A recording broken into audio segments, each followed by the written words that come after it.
Olha, nós tivemos nos últimos dias aí uma série de definições no quadro eleitoral para o governo de Minas, há 6 meses das eleições. O que muda? Marcelo, a principal delas provocou uma reviravolta na sucessão mineira, né? Que foi a mudança de posição do senador tucano Antônio Anastasia de aceitar ser o pré-candidato, ser o candidato a governador pelo PSDB. Isso muda muito, é uma reviravolta nas eleições mineiras.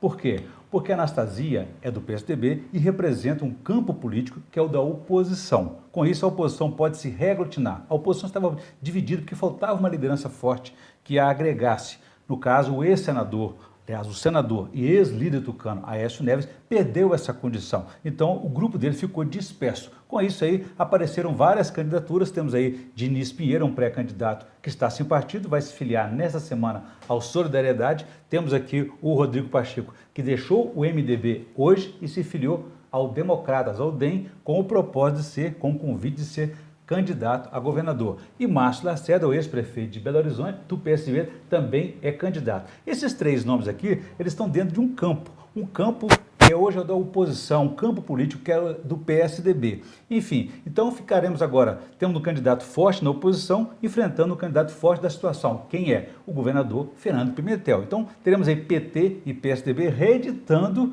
aquela polarização, aquela briga de 16 anos em Minas Gerais e 24 anos no país. Então essa polarização enfraquece, tende a enfraquecer essas alternativas, que seriam aí a terceira via na eleição estadual. Então o desafio deles agora é segurar os apoios políticos para não ficarem sozinhos, falando sozinhos. Então a tendência então é de polarização, tanto é que o confronto já começou. Mal saiu aí a informação de que a Anastasia aceitou ser candidato, o governo já reagiu. O secretário de governo, por exemplo, Odair Cunha, cobrou de Anastasia explicações, e isso vai acontecer muito fortemente durante a campanha eleitoral, pelo déficit herdado de 8 bilhões de reais nas contas do PT. Os tucanos não concordam, contestam esses números. Então, Odair Cunha cobrou, disse que seria uma ótima oportunidade de Anastasia explicar o déficit deixado aí de 8 bilhões de reais e situações como a cidade administrativa, uma obra de 2 bilhões de reais, segundo eles, desnecessária para o governo de Minas, que deveria ter outras prioridades. Então ele chama isso de escolhas equivocadas dos tucanos.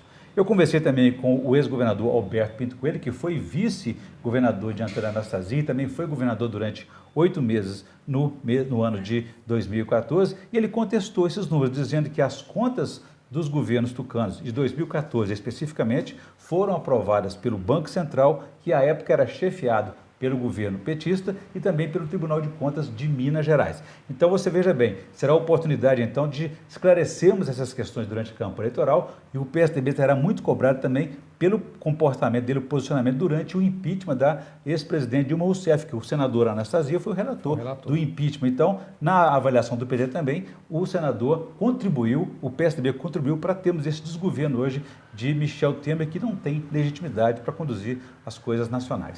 O senador Anastasia, ele relutou muito em aceitar ser candidato. Ele impôs alguma condição para isso?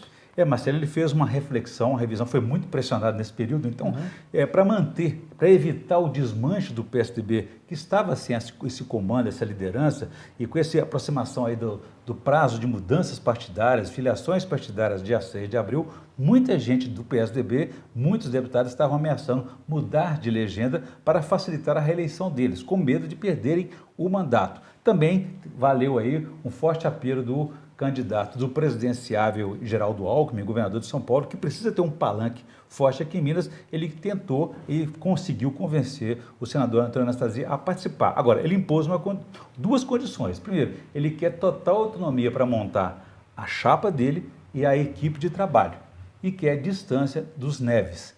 Resumindo, Aécio Neves, senador Aécio Neves, não terá espaço para se candidatar à reeleição na chapa de Antônio Anastasia, o que é curioso. Antônio Anastasia deixou essa condição e foi para o exterior e só volta em abril, deixando essa bomba na mão de alguns aliados. Um golpe muito forte nos Aécio Neves aqui, não? É uma situação muito difícil, que um rompimento, quase um rompimento, uma ruptura entre eles, né?